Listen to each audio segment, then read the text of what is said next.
आपने coaching centre तो बहुत सारे देखे होंगे, लेकिन क्या आपने ऐसा कोई कोचिंग सेंटर देखा है जिसमें ऊपर छत नहीं और नीचे जमीन नहीं, बावजूद इसके वहां पर बच्चे पढ़ रहे हैं और सफलता पा रहे हैं? जी हां, एक ऐसा ही कोचिंग सेंटर मिर्जापुर में चलता है। मिर्जापुर में नटवा तिराहे पर यह कोचिंग सेंटर चलाया जाता है, जिसे बसंत सर चलाते हैं। यहां पर मिडिल क्लास के गरीब बच्चों को शिक्षा दी जाती है और उन्हें नौकरी के लिए तैयार किया जाता है, नौकरी यानी प्रतियोगिता परीक्षाओं के लिए।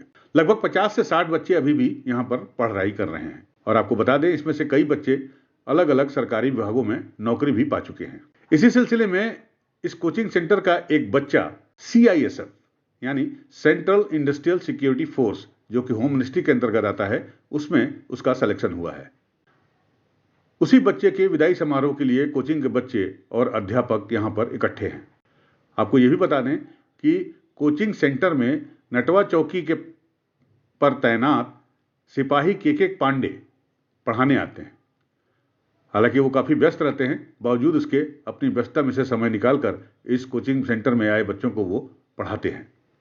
ये कोचिंग सेंटर पिछले 2 सालों से चल रहा है और इस कोचिंग सेंटर की खास बात यह है कि अगर किसी बच्चे के पास कोचिंग सेंटर को देने के लिए फीस नहीं है तो बसंत सर उसकी फीस भी माफ कर देते हैं, जैसा कि इस बच्चे के साथ हुआ जिसका सिलेक्शन CISF में हुआ। कुमार मौर्य है और मैं गोसाईपुर गांव से संबंध रखता हूं। मेरे पिताजी श्री लक्ष्मी नारायण मौर्य और माता श्रीमती सरस्वती देवी, और मैं करीब पिछले 2 साल से तैयारी में लगा हुआ था। और आप किस पद पे हुए हैं? सर, मैं SSC GD CIS हूँ। जी, ये बताइए कि इसकी तैयारी आप कितने वर्षों से कर रहे थे और किस अटेम्प्ट में आपने इसको क्रॉस किया है? ये तो मेरा पहला अटेम्प्ट था और मैं 1 फरवरी 2021 से इसकी तैयारी में लगा हुआ था। तैयारी कहाँ से आपने की है और किस तरह से की, उसके बारे में बताएं। ये तैयारी मैंने लक्ष्य कोचिंग सेंटर, जो कि ये नटवा तिराहे पर है, वहाँ से की है। बसंत सर इन्हीं के कृपा से मेरी क्लियर किया है। किन सब्जेक्टों पे आपने ज़्यादा कमांड कसा, किन सब्जेक्टों को ज़्यादा पढ़ने के लिए आपने सोचा? ऐसा ही मेरा मैथ्स सब्जेक्ट सबसे कमज़ोर था, तो मैंने उस पर ज़्यादा फोकस पहले नहीं किया था, लेकिन मैं धीरे धीरे उसको अपना स्ट्रेंथ बना दिया। और हिंदी भी मैंने बहुत अच्छी तैयारी की थी। और बाकी GS तो ऐसा होता है कि एग्ज़ाम टाइम पे क्या आ जाए पता नहीं रहता, उस पर मेरा कमांड था, मैंने उस पर बराबर ध्यान दिया। Thank you. मनोज कुमार मौर्य के पास कई बार पैसे नहीं होते थे, बावजूद इसके बसंत सर ने उसकी हौसला अफजाई की और कहा कि वो फीस की चिंता ना करके पढ़ाई की चिंता करे, अपने भविष्य की चिंता। और आज उसका भविष्य इस कोचिंग सेंटर के जरिए उज्जवल हो गया है। सर, आपका नाम क्या है? मेरा नाम बसंत है।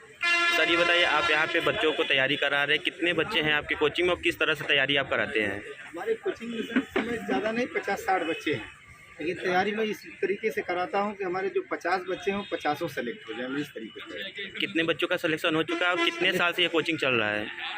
ये 2 साल हो गए मुझे, 10-12 बच्चे का सिलेक्शन कराया हूँ। कौन से डिपार्टमेंट में ज़्यादा बच्चे गए यहाँ से?